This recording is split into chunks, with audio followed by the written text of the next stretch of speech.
Президенттик шайлоо жақындаган сайын саясий чөйрөдө гана эмес, коомчулукта дагы ким президенттикке татыктуу деген суроо кызуу талкууну жаратып жатат. Социалдык тармактарда эмитеден эле президенттик жарышка түшкөндөрдү аныктоо үчүн сурамжылоо жүргүзүлө баштады.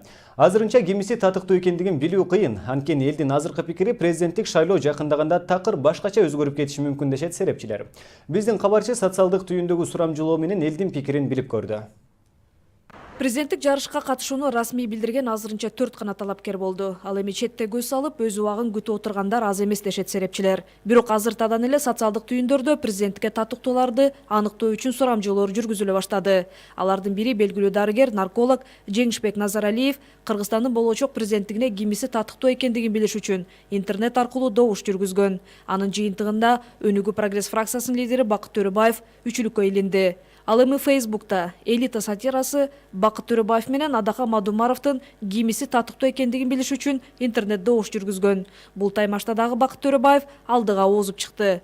Эксперттердин баамында Өнүгүү прогресс фракциясынын лидери Бакыт Төрөбаевдин көп добуш алып жаткандыгынын бир себеби катары анын партиясынын берген убадасынын аткарылып жаткандыгы менен түшүндүрүлөт. Бакыт Төрөбаев негизи бул ошо былтыркы 2015-жылы мындай популярдуу болуп баштаган саясатчы, мындай саясий төбөлдөрдүн бири десек болот. Ошон үчүн ал кыска мөөнөттүн ичинде бир жарым жылдын ичинде бул аябагандай мындай саясий упай топтоого жетишкен саясатчы, депутат. Ал мындай кыска бир жарым жыл ичинде эле өзүнүн аябагандай мындай жакшы сөзүнө турган жана ошондой эле адамдарга берген ошо өзүнүн эле шайлоочуларына берген убадасын аткарган саясатчы катары көрсөтүп келе жатат. Серепчилердин баамында бийликке жаңы күч келиши керек. Өлкөдө эч өзгөрүүлөр болбой жаткандыктан улам эл азыр жаңыча көз караштагы муундун келишин эңсеп турат. Бул үчүн президенттикке аттангандар сөзсүз жакшы программасы менен чыкса утушка ээ болот дешет. Кээ бир партиялар мисалы үчүн баланча ипотека беребиз, баланча үй курабыз, баланча процент кылабыз, анан социализм орнотобуз, коммунизм орнотобуз, анан биз келсек коррупциянын баарысын талкалайбыз деп ушинтишпайбы? Андай эмес, реалдуу программа менен чыкса, элдин кайсы бир бөлүгү колдойт. Акыркы учурларда жогорку кеңеште өзүнүн тайманбастыгы менен баарын бетке айтып, өзүнүн позициясын катуу карманган депутаттардын бири Бакыт Төрөбаев болуп жатат дешет серепчилер. Анткени парламенттик башкарууну күчөтүп, бардык маселелер жогорку кеңештин ичинде калыстык менен чечилишин талап кылып жаткан эл өкүлү. Дүйнөгө биз деген демократиялык мамлекетти курдук, бизде парламенттик демократия, парламенттик башкаруу сонун дегендин өзү мындай айткан сөз менен кылган иш эки башка болуп мындай карама каршы келип калды дагы. Жана элдин нааразы болуп аткандыгы, коомчулуктун нааразы болуп аткандыгы ушундан да. Эл дагы азыр президенттикке татыктуулар келсин деп үмүт кылып жаткан кези. Келгенге жараша ал ошо эл үчүн иштеп берген президент болгонун каалайт элем да.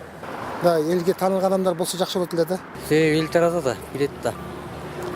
Ким жакшы, ким жаман, азыр баары көрүнүп калды. Эл билет. Мен таза сүйлөтөт деп ойдум. Менин оюм эмес, элдин оюнун баары ушундай.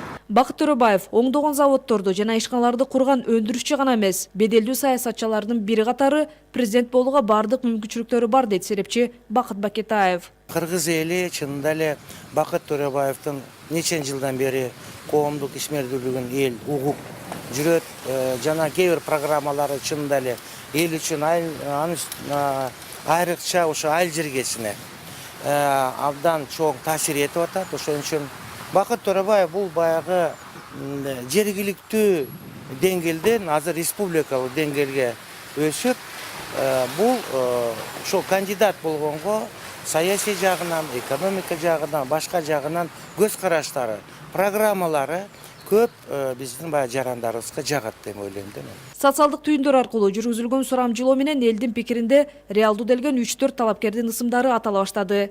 Бирок алардын ичинен кимиси жеңишке жетерин аны убакыт көрсөтөт. Изат Шугралиева, Бекжан Камзаев, Сентябрь.